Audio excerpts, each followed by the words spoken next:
अस्सलाम वालेकुम फ्रेंड्स, कैसे हैं आप सब। उम्मीद करती हूँ आप सब बिल्कुल खैरियत से होंगे और आप सबकी ईद भी बहुत अच्छी गुजरी होगी। अल्हम्दुलिल्लाह हम भी बिल्कुल खैरियत से हैं और अल्लाह का शुक्र है ईद भी बहुत अच्छी गुजरी। ईद पे मौसम काफ़ी अच्छा था, इसलिए ईद ज़रा सुकून से गुजर गई। और ईद के ख़त्म होते ही घर के काम शुरू हो जाते हैं। ईद पे जो इतने सारे कपड़े जमा हो जाते हैं धोने के लिए, तो मैंने ये मशीन लगा ली थी। फटाफट से मैंने कपड़े सारे धो लिए क्योंकि काफ़ी ज़्यादा कपड़े जमा हो चुके थे।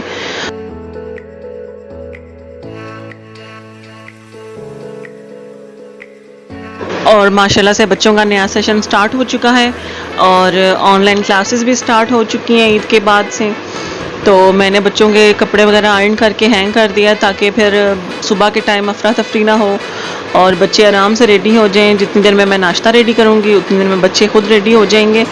और कपड़े आयरन ना हुए हुए हो तो फिर सुबह बहुत ज़्यादा मसला होता है और टाइम कम होता है,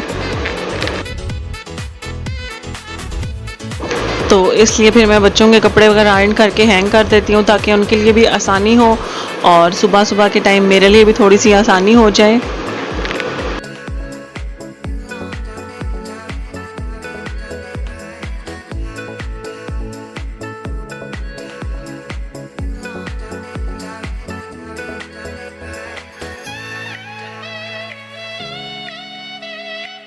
और बस अब नया सेशन स्टार्ट हुआ है तो बच्चों की कॉपीज़ बुक्स वगैरह ये सब कुछ पूरा करना और फिर उनको कवर वगैरह करना, ये भी एक मुश्किल काम है।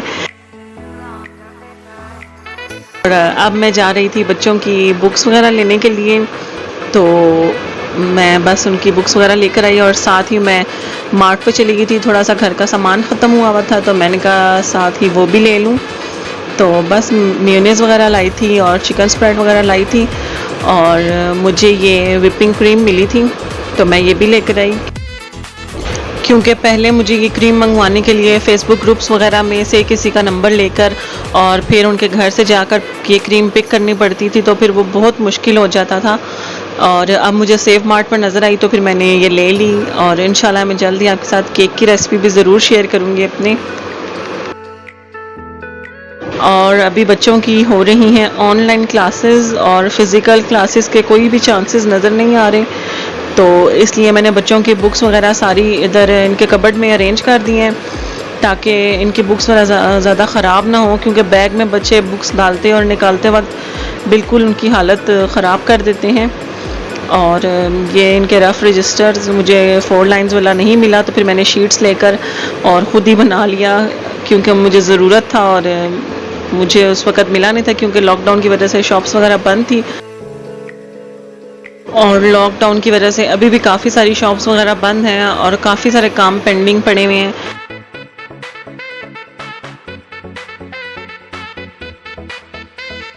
और ये हैंगर मैंने मंगवाए थे शॉपा हॉलिक से और मैंने आपके साथ इसका एक ऑनलाइन शॉपिंग हॉल भी शेयर किया था, उसमें मैंने आपको दिखाए थे। और ये क्या हुआ कि मेरे से ये टूट गया ईद के दिनों में और इसको फेंकने का मेरा बिल्कुल दिल नहीं कर रहा था क्योंकि ये मैंने बिल्कुल भी सस्ता नहीं मंगवाया था। तो फिर मैंने इसको जोड़ने का सोचा और मैंने ये एक कपड़े का पीस लेकर इसको लंबा लंबा सा काट लिया और उससे मैंने इसको सारा कवर कर दिया, क्योंकि ग्लू वगैरह से या किसी भी चीज़ से जोड़ लो तो हैंगर बिल्कुल भी नहीं जुड़ते। तो इस तरह से मैंने कहा कि शायद ये थोड़ा सा जुड़ जाए और वज़न बर्दाश्त कर ले, तो अब मैंने जोड़ा है और अगर ये ठीक हो गया तो मैं आपको बताऊंगी कि यह तरीका काम कर गया है। अब अगर किसी के कोई हैंगर वगैरह टूट जाए और वो जोड़ना चाहें तो इस तरीके से जोड़ सकते हैं।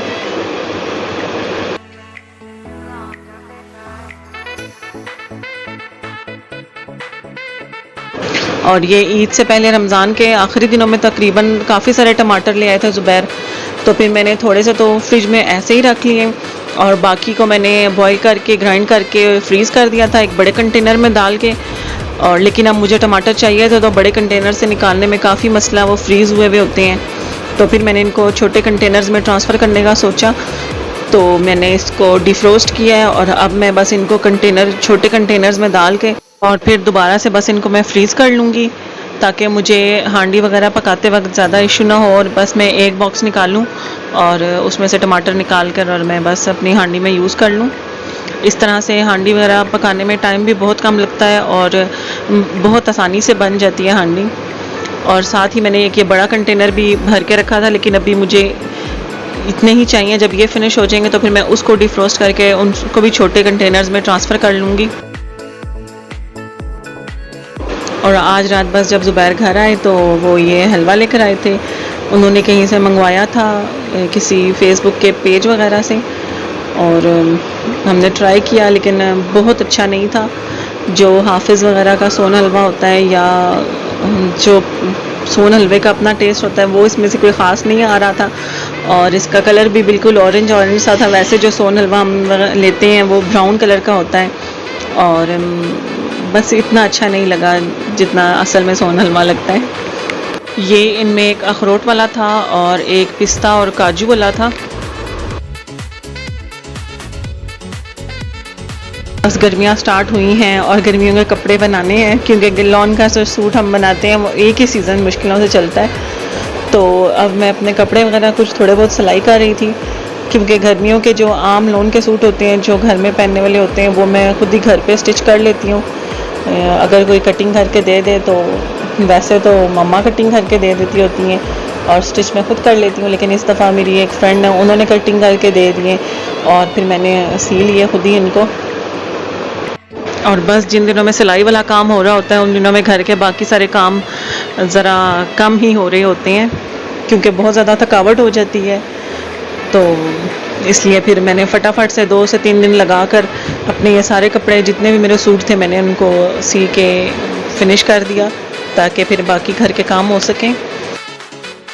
और ये मैंने आजकल ये इलास्टिक वाले स्लीव्स काफ़ी चल रहे हैं, बलून स्लीव्स टाइप के, तो मैंने एक इस स्टाइल का बनाया था और इसका घेर मैंने इस तरह का बनाया था।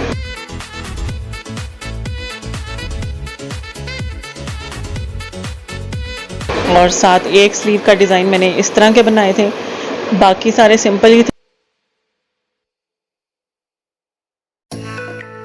और ये ईद पे मामा ने अपनी और मेरी शर्ट एक जैसी बनाई थी, तो ये मम्मा की तरफ से थी। और इसका ट्राउज़र खैर अभी तक नहीं सिला और मैंने पहना भी नहीं इसको ईद पे।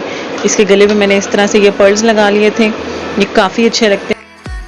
और आज के रात के खाने के लिए मैं बना रही थी चिकन आलू, तो बस जल्दी से मैंने वो भी रेडी कर लिया। और ये मेहंदी जितनी पहले दिन लग के अच्छी लग रही होती है, उतरना शुरू होती है तो उतनी ही फिर बुरी लगती है। और बस मैं इसके अब उतरने का इंतज़ार कर रही हूँ कि ये उतरे तो मैं फिर दोबारा से नहीं लगाऊँ। और आज दिन को अच्छी खासी शदीद धूप थी और शाम को अचानक से मौसम इतना अच्छा हो गया, इतनी तेज़ हवाएं और एकदम से बारिश भी शुरू हो गई थी। और यह बारिश के बाद का आसमान का मंजर है। बस आज का व्लॉग यहीं पे एंड होता है। इंशाल्लाह दोबारा मुलाकात होगी, तब तक के लिए अल्लाह हाफ़िज़।